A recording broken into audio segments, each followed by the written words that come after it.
사건 사고 영상을 자주 보시는 분들은 아시겠지만 일본에는 나가야마 기준이라는 것이 있습니다. 이 나가야마 기준을 아주 간단하게 설명하면 정상 참작 사유가 없고 2명 이상을 살해했을 경우 사형, 1명을 살해했을 땐 무기징역, 다만 범행이 극악무도할 경우엔 사형, 이런 식으로 볼 수 있는데요. 하지만 사실 1명을 살해했어도 사형을 받는 경우는 실제로는 좀 드문 편입니다. 그리고 오늘 다룰 사건은 1명을 살해했지만 극악무도한 범죄로 사형을 선고받은 한 범죄자의 이야기입니다. 이 남성의 이름은 하토리 준야. 1972년 2월 21일 홋카이도 출신인 그는 다소 열악한 가정환경에서 성장했는데요. 그의 아버지는 무척 폭력적이었고 어머니는 파치인코 중독이라 자식에게 관심이 없었죠. 그리고 이런 환경에서 성장한 그는 중학교 3학년 무렵 절도를 저질러 소년원에 들어가게 되었고 소년원을 나온 이후엔 철공소 등에서 일하며 생활했지만 17세 무렵엔 다시 절도를 저질렀다 또 소년원에 들어가게 됩니다.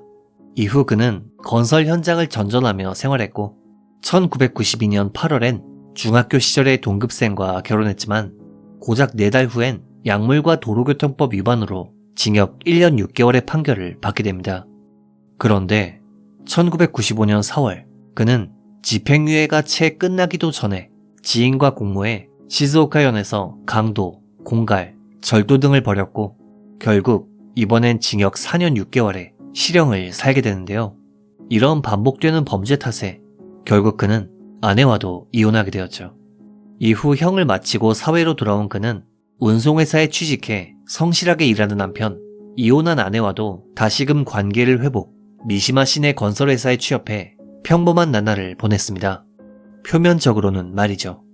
사실 그는 출소 이후 야쿠자와 자주 어울렸고 이 과정에서 불법 약물을 구매, 상습 투약하는 등 여전히 음지에서 범죄를 저지르기 일쑤였습니다.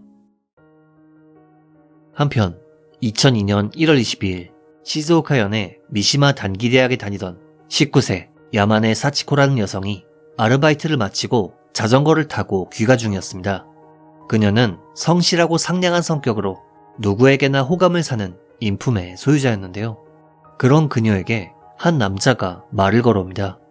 바로 앞서 말씀드린 핫토리였죠. 당시 핫토리는 직장 동료들과 술을 한 잔 걸친 뒤 음주운전으로 귀가하던 도중 문득 회사에 물건을 두고 온 것을 깨닫고 이를 가지러 돌아가던 와중에 우연히 야마네 씨를 발견하게 됩니다. 그리고 그의 머릿속엔 한 가지 생각뿐이었죠. 바로 성관계였습니다.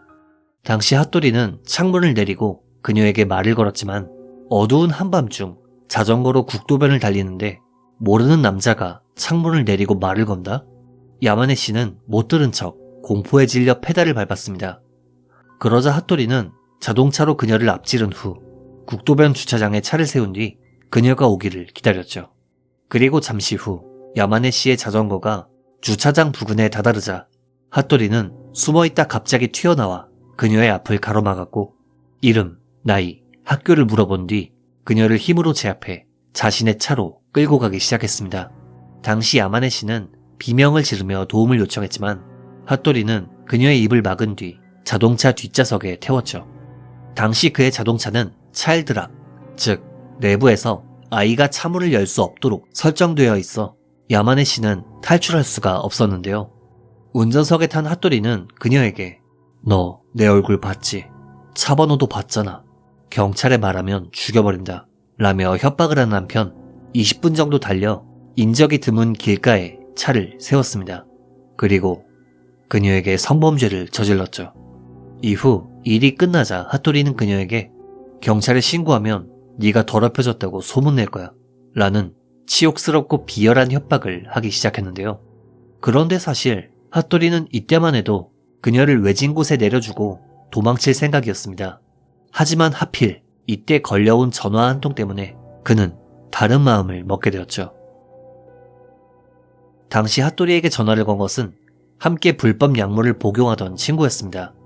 그리고 친구와 통화를 마친 그는 문득 약물에 대한 욕구가 치밀어 올랐고 이 욕구를 해소하기 위해선 빨리 야마네 씨를 풀어줘야 했는데요. 하지만 그는 이대로 풀어줬다가 또 신고하는 거 아니야?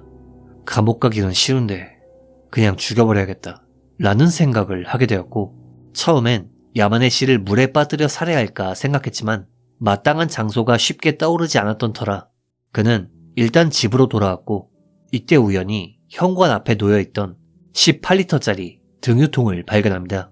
그리고 그는 이걸로 빨리 불태워 죽이고 약하러 가야지 라고 생각. 1월 23일 새벽 2시 무렵 그는 야마네 씨의 손발을 묶고 입을 막은 뒤 미시마시 카와라카야 지역에 위치한 한 공사 현장으로 향했습니다. 그리고 등유를 그녀의 몸에 들이붓고 불을 질렀죠. 범행 직후 하토리는 그토록 원하던 약물을 위해 동료의 집으로 향하던 중 뒷차가 경적을 울리는 것에 분노해 운전자를 폭행하는 사건을 일으켰고, 다음 날엔 아무 일도 없었다는 듯 평범하게 출근했습니다. 그리고 퇴근 후엔 전날 범행의 증거인멸을 위해 납치 현장에서 야마네 씨의 자전거, 휴대전화, 가방 등을 회수한 뒤 자전거는 강에, 다른 물건은 편의점 쓰레기통에 버리거나 친구 집에서 불태우는 등 흔적을 숨겼죠. 한편 전날 살해당한 야마네 씨는 범행이 발생한 지 30분 만에 발견되었는데요. 당시 인근을 지나던 트럭 운전사가 의문의 화재를 목격, 경찰에 신고했던 것입니다.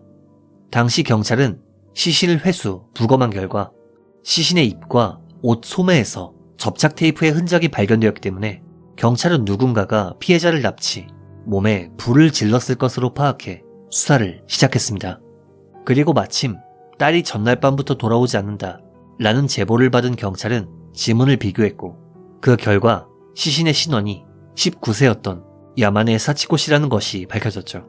경찰은 현장에 남아있던 타이어 자국이나 등유 성분 분석은 물론 유류품에 남아있던 범인의 타액을 채취, DNA를 확보했고, 이뿐만 아니라 인근 지역의 범죄자 리스트를 작성해 이 중에서 범죄를 저지를 법한 인물들을 감시하기 시작했는데요.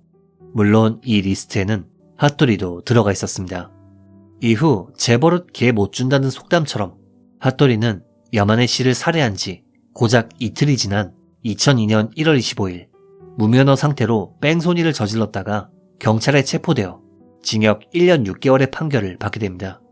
그리고 이 과정에서 경찰은 수감 중인 핫도리를 직접 조사하기 시작했고, 살해 현장에 남은 타이어 자국과 핫도리 차량의 타이어를 비교 분석한 결과 이 둘이 동일한 타이어라는 것이 밝혀지는 것은 물론 핫도리에게서 채취한 DNA가 피해자의 몸에 남은 체액의 DNA와 일치한다는 사실이 밝혀져 그는 수감 중이었음에도 긴급 체포되었습니다. 조사 단계에서 핫도리는 납치하고 차에 가둔 건 맞다. 하지만 성관계는 합의하에 한 거다. 살인도 내가 한 게 아니다. 같이 있던 외국인 남자가 죽인 거다. 라며 어처구니 없는 주장을 하기 시작했는데요. 하지만 경찰이 DNA는 물론 타이어 흔적, 목격 증언 등등 여러 가지 부정할 수 없는 증거들을 들이밀자 그는 갑자기 태도를 바꾸어 자전거 유기장소를 진술하는 한편 정말 미안한 짓을 했다 라는 말과 함께 자신의 범행을 인정했죠. 이후 2002년 11월 12일 재판에서 검찰 측은 지극히 냉혹하고 잔혹한 범행이다. 살인 전과가 없고 한 명을 살해한 사건이지만 이런 인간이 사형을 받지 않으면 사법 체계에 대한 신뢰가 흔들린다 라는 말과 함께 사형을 구형했습니다. 반면 변호 측은 불법 약물 때문에 정상적인 판단 능력이 없었다. 진지하게 반성하고 있으며 교정의 여지가 있다 라는 말과 함께 사형을 피하려 했죠. 그리고 1심에서 그에게 내려진 판결은 무기징역이었습니다.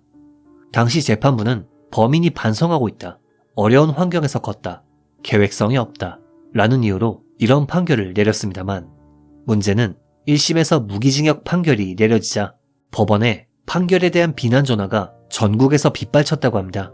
이에 납득할 수 없었던 경찰은 당연히 항소했지만 정말 어처구니 없게도 무기징역을 받은 핫도리 역시 어떻게든 형량을 깎아볼 심산으로 항소했다는 점이죠. 이렇게 쌍방이 항소하게 된 상황에서 2004년 10월 14일 2심 재판이 열리게 됩니다. 그리고 고등법원의 재판장은 판결문을 통해 소년원에서 2번이나 교정교육을 받았으며 성인이 된 후에도 징역으로 복역했다. 하지만 고작 출소한 지 반년 정도 만에 이런 범죄를 저질렀다.